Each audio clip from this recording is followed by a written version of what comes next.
Guess who's back? Back again. Brad is back. Tell a friend. All right, that's enough of that. It's not karaoke. Let's talk about Lions football.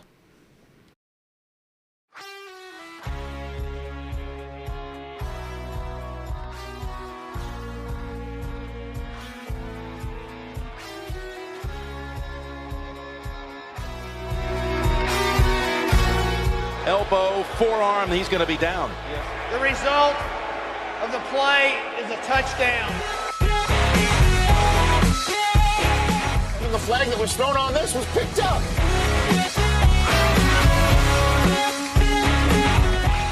I don't know, did it get the face mask? So by rule, the game is over.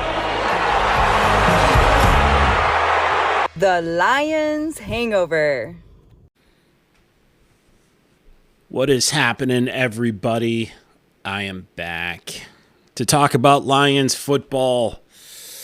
Man, let's talk about first things first, though. So I kind of disappeared at the end of last season, and it was more of a scheduling conflict, and then it kind of turned into like this anxiety thing, I guess is what I would call it. For me to do like a video episode weekly, it takes roughly 5 hours, and sometimes 6 from start to finish as far as like where I set my equipment up in my house, and then filming the episodes like the easiest part, and then transferring it and then uploading and all that stuff. And that was just too much of a time commitment for me at the very end, especially coming up around the holidays and stuff around Christmas. So it just got to a point where I couldn't afford to not be working. And I had to give up something so I could work more hours, and it was the podcast. But I'm hoping to set myself up to where I can do this, at least in audio format, a little bit more regularly. I'm hoping maybe get something going, on Spotify and Apple Podcasts a bit more regularly. I'd like to do a couple episodes a week. That's the goal. I don't know if that'll happen right out of the gate here, but I know enough time has passed that I feel like I've got more things to say about the Lions. I would like to take it a bit more editorial, perhaps get some guests, some friends to talk Lions football, and move it a little bit past just a post-game show, and the post-game show is fun, and I definitely still want to do that, and I still want to get episodes out on YouTube. I have a lot of success on YouTube, especially compared to Spotify right now, but I just have to do what I have time for. If I just do audio only, it's like from start to finish, including the length of the episode, it's like a 40-minute process. So it's much easier for me to crank out an audio-only episode. So I'll be starting off with that just to get back into the rhythm of things. And then by the start of the season, the season predictions like I've done the last 2 years now, which I've only been off by one game. One game. Can you believe that? As far as like the win-loss records go, out of 2 years, I'm only off by one game. I correctly predicted the Lions win-loss record last year. Hey, there's a video of it. If you don't believe me, go back and check. Okay, so with all that said, let's get into this Lions football. I guess to start this first question off, I was going to do a lot of things. I wanted to do this back when free agency was happening, like the start of free agency and all the Lions' big signings. I wanted to do this at the draft, to talk about all of the players that the Lions drafted and all the rounds and like do a little breakdown of that.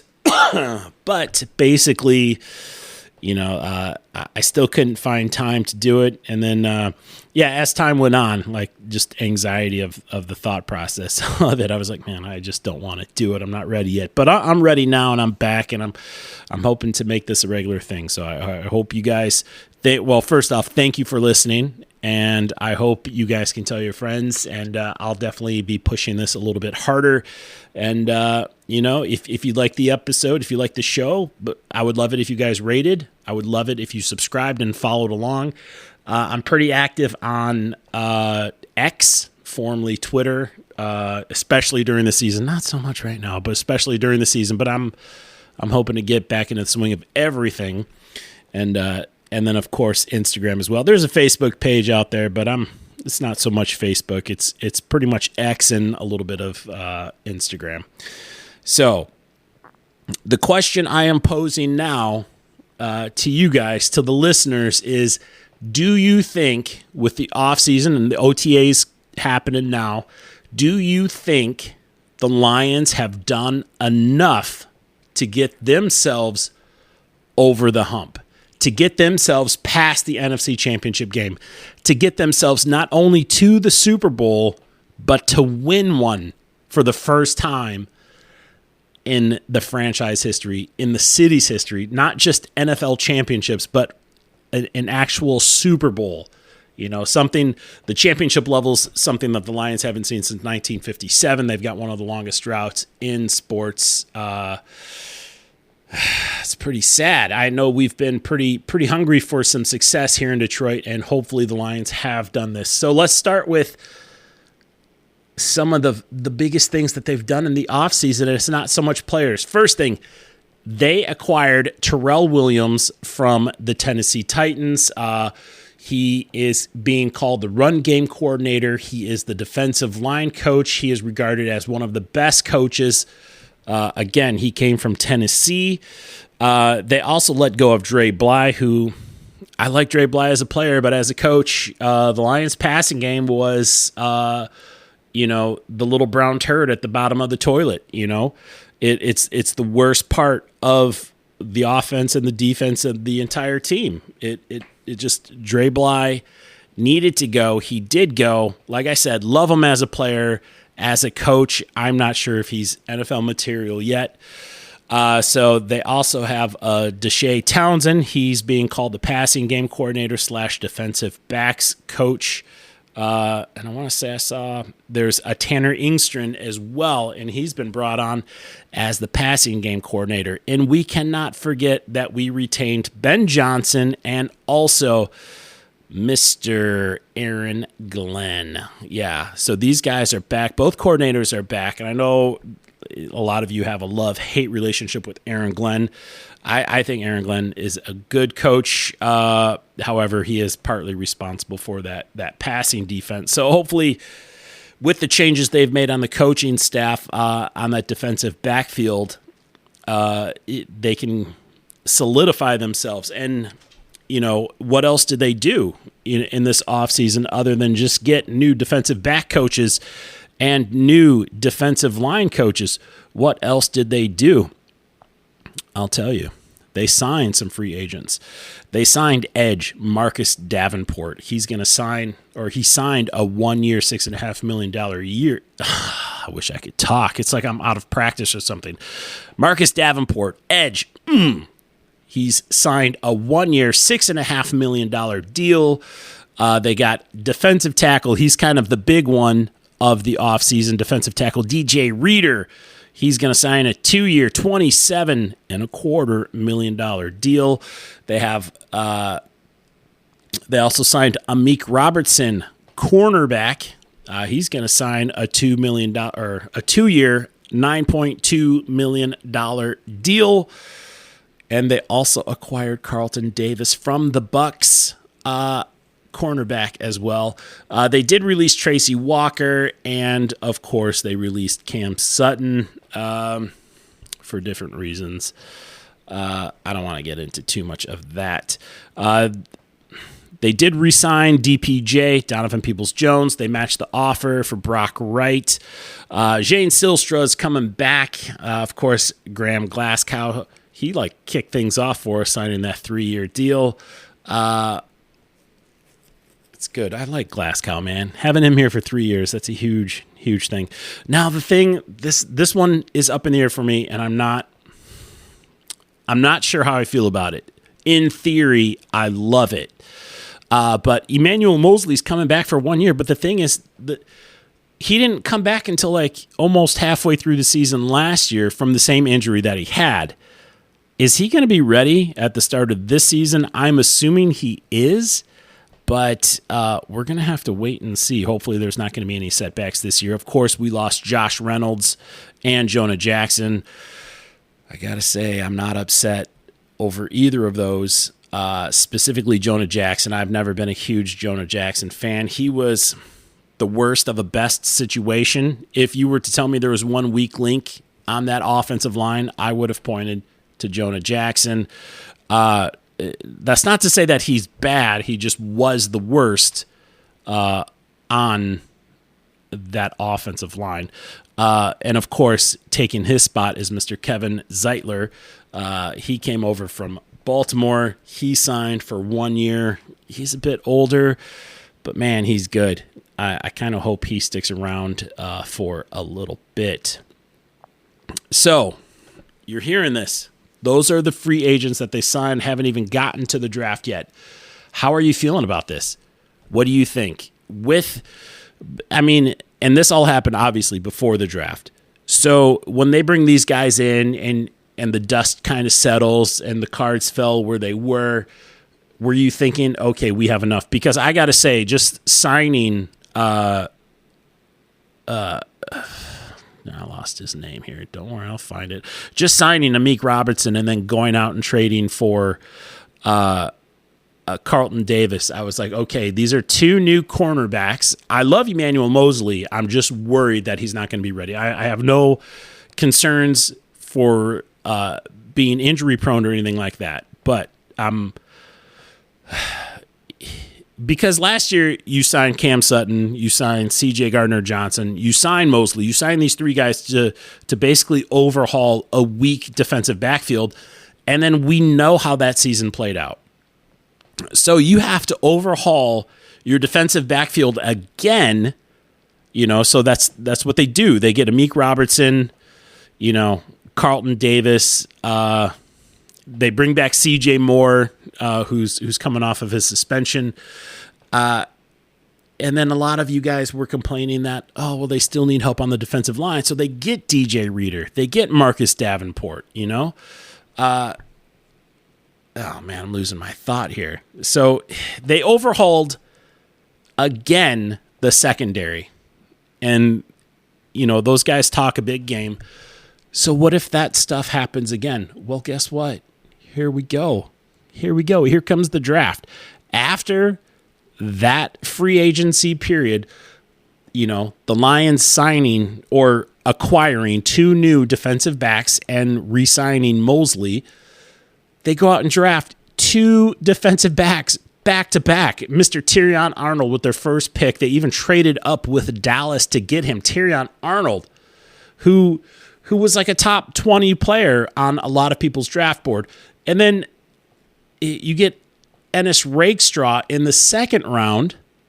This is like the insurance policy on the insurance policy. We have, I would say, a considerable amount of depth now in the backfield, because don't forget Brian Branch, okay? And then, I don't need to go into too much depth on the draft. I know all of the Lions fans out there, they've studied it, and I am seriously an afterthought on all of this. But then they go out and add a little bit of depth to their offensive line with Giovanni Manu. Now, and then with their other fourth-round pick, I'm a little bit curious. Sion Vaki, I'm a little bit curious. Drafted as a running back, he only played a handful of running back games in college. He was a defensive back, a safety, I believe. Where are the Lions going to use him? Now, he's listed as a running back on the depth chart. So what I think this means is, especially with them not filling the wide receiver hole too much. They have great wide receivers, and everything I've heard from the offseason is that Jameson Williams is likely to be the most improved player this season. So I'll probably be drafting him again. Fantasy football, he's probably going to be on my team unless I get Amon-Ra St. Brown. Maybe I'll even get both of them if I can. Man, honestly, the 5 main weapons on the Lions would be fantastic fantasy football picks. I don't know if Jared Goff is a fantastic fantasy football pick, but I will say, if you get Montgomery, if you get Gibbs, if you get Laporta, if you get St. Brown, and hopefully Jameson Williams, all of those guys are going to help out your fantasy team. Man, all of them. That is ridiculous. What firepower. But anyway, so people are a little bit worried that Josh Reynolds is gone. We don't have as much depth in the wide receiver room as we'd like. I think this is where Gibbs steps in a little bit. He was the leading receiver in Alabama, wasn't he? That's where he was, right? Alabama. Wasn't he one of the leading receivers for them? And we heard last year that he was going to be in the slot a little bit, but he wasn't so much. I think he showed up a few times in the slot position. But now that they got this Vaki guy who's sort of under the radar, and I hear he might just be a special teams weapon, especially with the new return rules that they are putting in place. So that's also a possibility as well. Vaki returning some kicks. But what if you get Montgomery and Vaki doing their thing in the backfield, and you start to see Gibbs as a primary weapon as a receiver? It sounds weird because I can't imagine Gibbs not getting the ball around 20 times a game, and I'm sure they will still use Gibbs as a wide receiver. But I think with the addition of somebody like Vaki and the success that Montgomery had last year, I think, and with the lack of depth in the wide receiver room, I think that puts the Lions in position to put Gibbs out in the slot a little bit more often. Will it work? Will it not work? Who knows? But the Vaki pick, that definitely raises some questions, and it also kind of fuels the amount. You got to think, Ben Johnson, best offensive coordinator in the game. We have him. He's on our team. He's got a lot of toys in the sandbox. And you just wonder, are all of them going to get equal attention from him? And one thing I was fantasizing about today, I know Jameson Williams is supposed to be the deep threat, and what if and he started to get involved in the short passing game a little bit at the end of last season. That's when you started to see his numbers go up a little bit as far as like receptions per game and stuff. They actually started to use him a little bit like they use Amon-Ra St. Brown. What if St. Brown becomes a little bit of a decoy, because he's going to have a lot of attention with him, especially with that mega huge contract. What if he becomes a decoy, and then at the end of the game they start going deep to St. Brown? St. Brown's not considered a deep weapon, but what if? Man, I didn't even talk about the contract extensions that Sewell got, that St. Brown got, and that Jared Goff got, which that even raises more questions as far as, well, what the hell are they going to do with Hendon Hooker? Why did they draft Hendon Hooker? Because if you want a backup, you go with the veteran quarterback, right?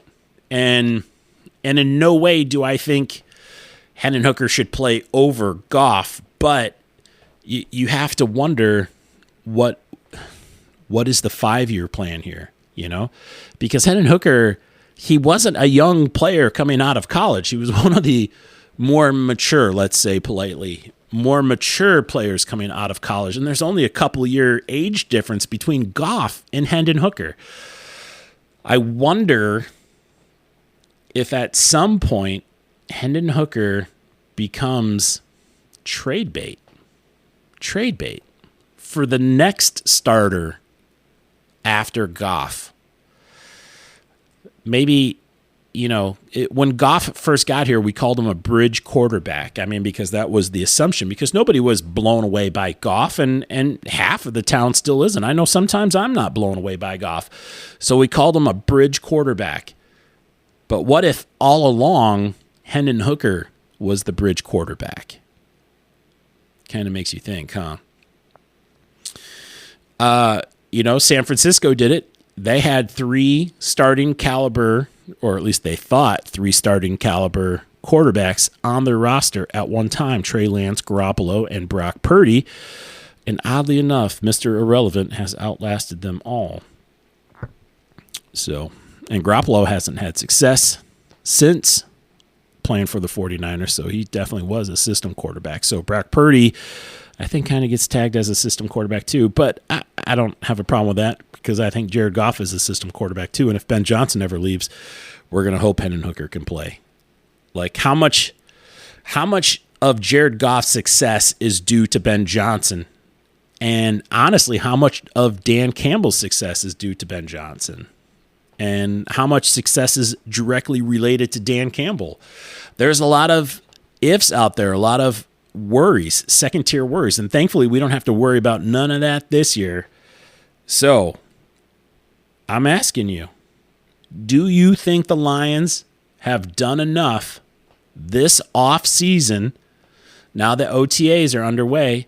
Training camp is just a couple weeks away. Can you believe it? Training camp is just a couple weeks away. Yeah, it's more than a couple weeks away. When do they get started? They get started in July, don't they? Right after the 4th, something like that.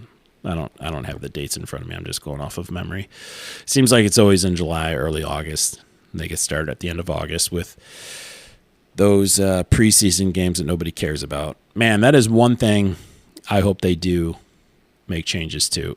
I got a lot of ideas in my head that I could just stretch this out. So I'm hoping I can get back into the rhythm of things and I can make this like a 2 shows a week sort of a thing, because I've got a lot of things I want to vent about. A lot of things I want to vent about. I also want to go over our division rivals and our scheduled opponents as well, because there's at least 4 games against teams this year that I'm guaranteeing a victory. I'm not even on the team, but I'm telling you, I'm pretty good at predicting these records, the win-loss records. There's 4 games this year that I am guaranteeing a victory to, and not a single one of them is a division opponent. So, a little teaser for a show down the line. So, let's see, where am I at? I'm just over 20 minutes in this one. I think this is good enough for now. I'll leave you guys thinking, man, I hope we get that kicker for the Michigan Panthers. That'd be sweet. Although I did hear today in OTAs that Badgley kicked a 61-yarder. But I want to know, can he kick a 70-yarder? Not in the game, but just in practice. Does he have that leg? I heard he's been working on his distance. But if he can accurately kick, and this is another show down the line, especially if we get the Michigan Panthers kicker, there should be competition in the kicking room. I would say the 2 places that we lack the most depth right now, linebacker and offensive line. But if you want to add a third one, it's to that special teams. Kicking team, field goal kicks. Not that you really need depth. I miss Jason Hanson. I miss Eddie Murray. I miss Matt Prater. I miss the guys where you didn't have to think about it. You just marched them out there. And of course, I mean, there's that catch-22. Will Dan Campbell stop being Dan Campbell if he knows he has a kicker that can kick 60 yards? No, I don't think he will stop being Dan Campbell. But I also think he could be a lot smarter about it too. I think part of his aggressiveness is from, again, I should just stop talking because this is another show. I could go on for like 20 minutes about this. And maybe this is one where I can bring in a guest as well.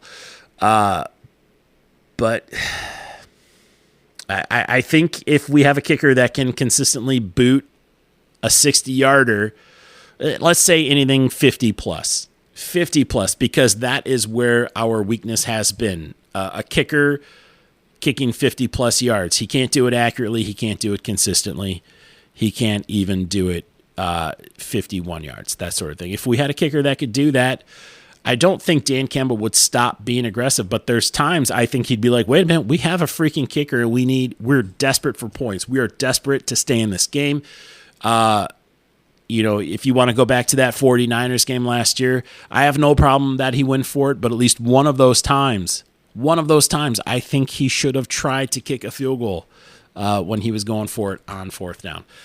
I believe there were 2 attempts. And it's not, see, I'm getting off on these side tangents. I'll say real quick, just to harp back to last year, I've talked to a lot of people from out of town, and they asked, don't you think your coach blew it? No, the coach did not blew it. There were a lot of situations that happened in that game that was not the coach's fault. The coach went for it on fourth down. Guess what? That was a good play. It was a good call. We would have had that fourth down. Josh Reynolds dropped the ball twice. Okay? An interception bounced off of Vildor's face mask and into the hands of Brandon Ayuk at the 4-yard line. None of those things are Dan Campbell's fault. We had, Jahmyr Gibbs fumble? He never fumbles. And the Niners turn around and right scored. That's 4 instances. If any one of those 4 things did not happen, it would have been a different game. The call to go for it on fourth down was correct because it should have happened. It fell out of Josh Reynolds' hands. And I'm not blaming Josh Reynolds.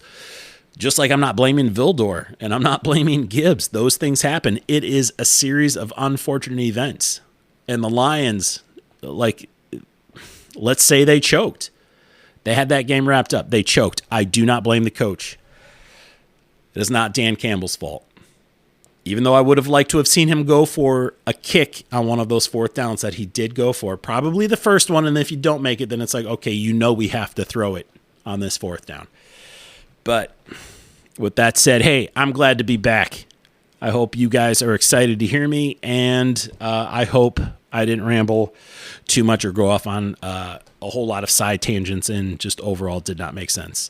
So it's good to be back, and I hope to talk to you guys a whole lot more regularly. Got to stay regular. Got to keep it regular. More fiber, kids. All right, that's it for me. Have a good day. I am out.